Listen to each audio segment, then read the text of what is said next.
Olá, pessoal, sejam muito bem-vindos a essa aula de processos do Design Thinking. Eu sou o professor Fabiano de Miranda e estou aqui gravando para vocês um pequeno complemento da nossa aula, do nosso último encontro, né, para que vocês não percam absolutamente nada dessa primeira aula interativa.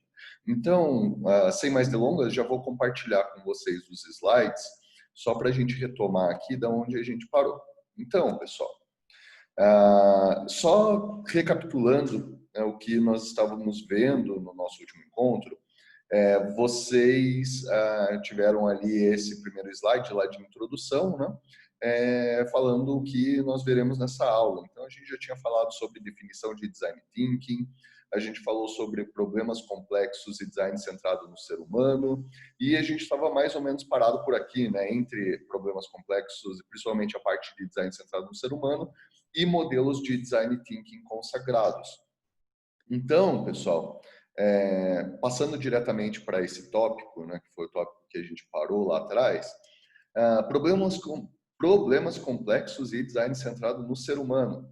Né? Então, aqui, passando diretamente para a parte do design centrado no ser humano, né, ele é o HCD, a sigla em inglês, né, Human Centered Design, é um dos principais atributos do design thinking. Lembrando que a ideia é sempre a gente pensar em projetos, né, voltados para alguém, voltados para um público. Para que público que a gente está projetando?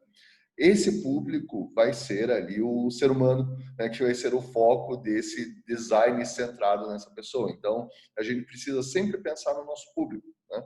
O Tim Brown, naquele clássico artigo dele, que eu já falei anteriormente, ele vai afirmar que a inovação pode ser alimentada pelo entendimento do que as pessoas querem e necessitam, do que as pessoas gostam ou não, e pela maneira como os produtos são produzidos, embalados, comercializados, assistidos e assim por diante. Então aqui, pessoal, no slide seguinte, esse sim é um slide novidade, né, comparado com a nossa última aula, né, então trazendo a recapitulação, né, do que a gente tinha visto.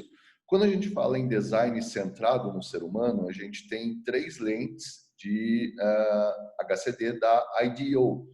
A IDEO vai falar que o design centrado no ser humano está baseado em desejo, praticabilidade e viabilidade. No caso do desejo, a gente tem que considerar as necessidades, desejos e comportamentos das pessoas.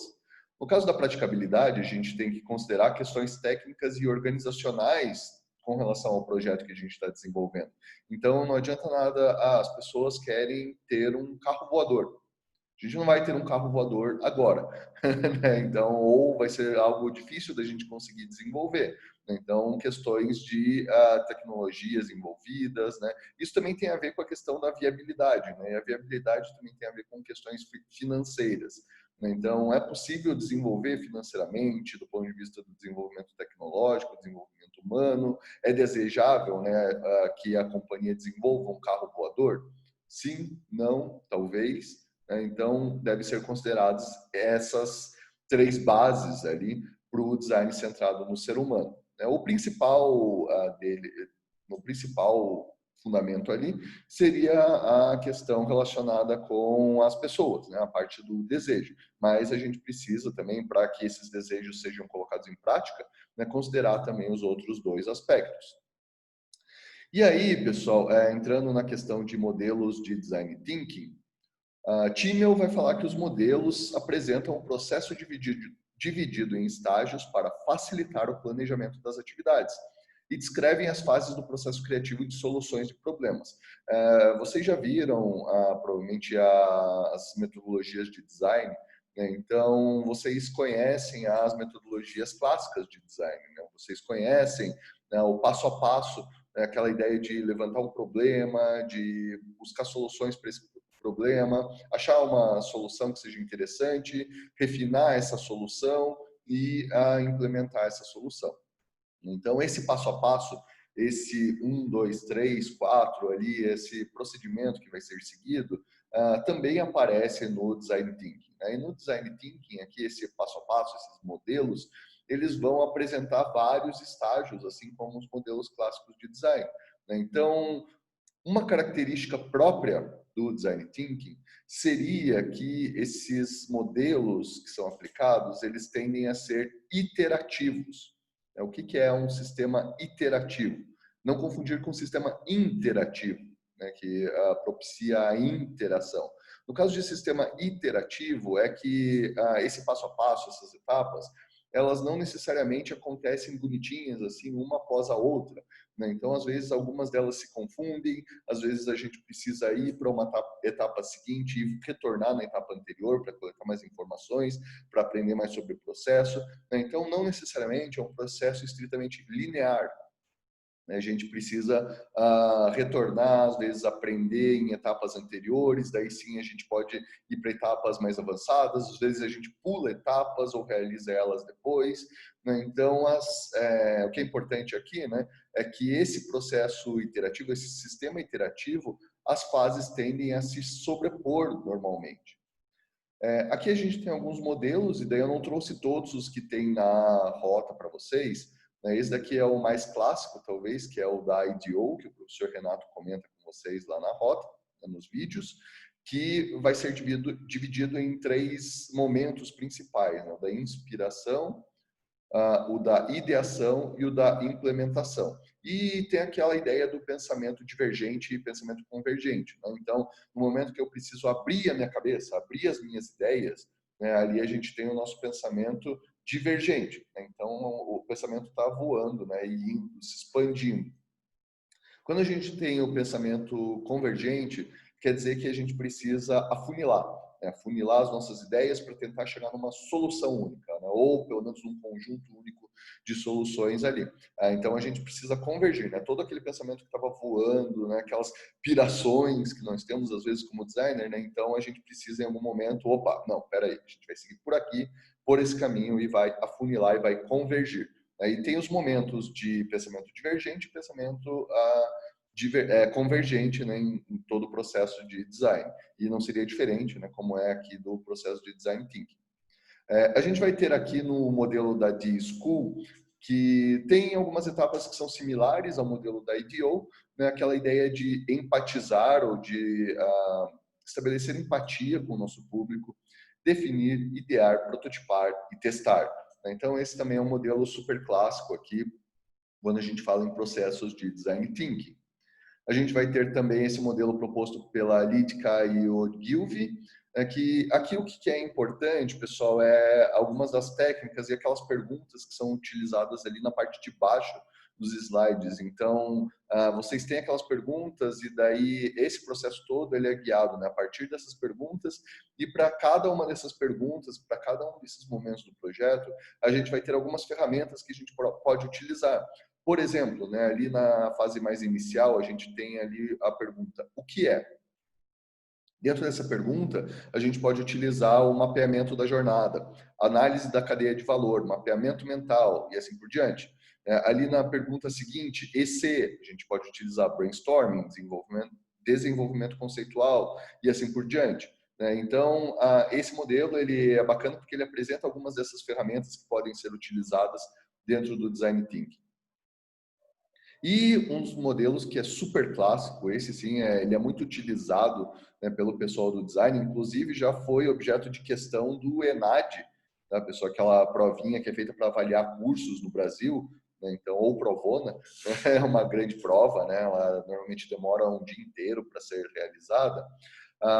Já foi objeto de pergunta do ENAD, então saber diferenciar ali o que são cada uma dessas etapas, descrever cada uma dessas etapas. Esse daqui é um modelo chamado de diamante duplo, ou double diamond, do Design Council, né, do Reino Unido. E esse modelo ele vai iniciar ali com a ideia do problema, mais à esquerda de vocês no slide, vai passar pelas etapas de descobrir, definir, desenvolver e entregar. Por que ele tem essa forma de diamante duplo, né? Ou essa forma que ela vai afunilando e vai aumentando, vai afunilando e vai alargando? Justamente pela aquela ideia do pensamento divergente e o pensamento convergente. Então, em algum momento, ali no momento da definição do problema, por exemplo, a gente tem um ponto específico, né? A gente tem aquele problema específico que a gente quer resolver. A partir do momento que a gente vai avançando, né, nas etapas seguintes do nosso projeto, a gente pode utilizar o pensamento divergente. Então, vai abrindo, né, vai se expandindo ali, para a gente poder definir qual que vai ser a área que vai ser focada. Então, nesse momento, ali é um pensamento bastante divergente.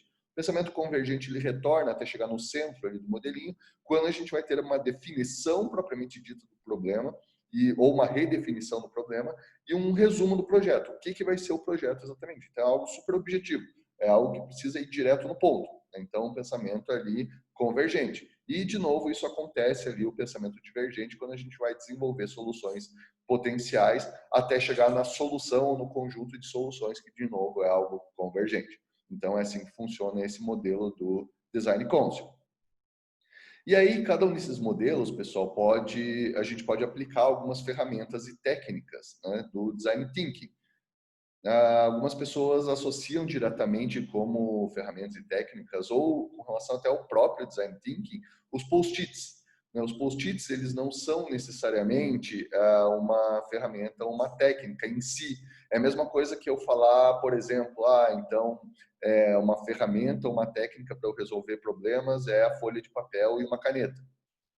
Ok, eu posso utilizar isso como um instrumento para fazer anotações, para chegar a boas ideias, mas o papel e a caneta em si não é uma técnica, né? Então, não é uma ferramenta utilizada para a gente poder resolver problemas. A mesma coisa o post-it. Post-it são pedacinhos de papel que a gente cola na parede, no nosso computador, no nosso celular, na nossa mesa, em vários lugares. Né? Então, a gente espalha post-its pela casa inteira, pelo trabalho inteiro, né, mas não necessariamente ali é uma técnica de design thinking. O design thinking não é resumido necessariamente ao post-it, muito embora seja uma ferramenta muito útil. Né? Na verdade, é um recurso muito útil, né? Não uma ferramenta. Então, o post-it é um recurso muito prático para viabilizar as técnicas de design thinking, mas não é uma ferramenta ou técnica em si. É um recurso muito prático. A maioria das ferramentas utilizadas pelo Design Thinking tem origem nas áreas de gestão, marketing, psicologia, antropologia, do próprio design, entre outras. Então, a gente havia comentado, né, na aula passada, ou no nosso encontro passado, que o Design Thinking ele vai beber de muitas fontes. Né? Então, vai ser uma disciplina que vai ter vários conhecimentos multi e interdisciplinares ali. Então, vai juntar, né, vários conhecimentos ali de outras áreas. Michele et al., 2008, identificaram 8 ferramentas essenciais ao Design Thinking: métodos etnográficos, personas, mapa de jornada, brainstorming, mapa mental, visualização, prototipação e experimentos de campo. Cada modelo de Design Thinking vai recomendar um conjunto específico para ser viabilizado. Tá, pessoal? Então, vai de vocês consultarem cada um dos modelinhos que existem, né, de Design Thinking, e normalmente cada um desses modelos vai indicar ferramentas que são mais apropriadas para serem utilizadas junto com esse modelo. Né? Então, se vocês entrarem, por exemplo, lá no site da IDEO e procurarem pelo modelinho deles, vocês vão encontrar um conjunto de ferramentas que são indicados pelo pessoal da IDEO para desenvolver, né, aquele processo concebido por eles. E aqui, pessoal, então, dentro daqueles vários processos que foram apresentados para vocês, a gente vai ter como principais 2 primeiras etapas, né, principalmente pegando lá o modelinho da D-School, pegando o modelinho mesmo da IDEO, né, a gente vai ter as primeiras etapas sendo as etapas de empatia e de definição do problema. Vocês encontram essas 2 etapas lá na aula 3, né? Então, chegando aqui já para o final dessa nossa aula interativa, né? E pegando a partezinha final, que engloba essa aula interativa 1 de vocês. Lembrando que a próxima aula interativa, vocês vão ter conhecimentos das aulas 4, 5 e 6 das rotas de aprendizagem. Então, aqui, pessoal, lá na aula 3 de vocês, tem um pouco mais detalhado o que são essas etapas de empatia e definição do problema. Quando a gente fala em empatia, a ideia é empatia para entender. O design centrado no ser humano se apoia fundamentalmente em abordagens etnográficas, ou seja, eu preciso conhecer as pessoas, eu preciso ir até as pessoas para entender como elas pensam, o que elas sentem, quais são os seus desejos, suas necessidades, o que elas falariam. Então, a atividade prática do design thinker é muito dinâmica e extrapola o ambiente do estúdio ou do nosso escritório, ou da nossa agência, ou o lugar onde a gente costuma trabalhar no nosso dia a dia. né? Então, ir a campo é uma atividade comum no Design Thinking.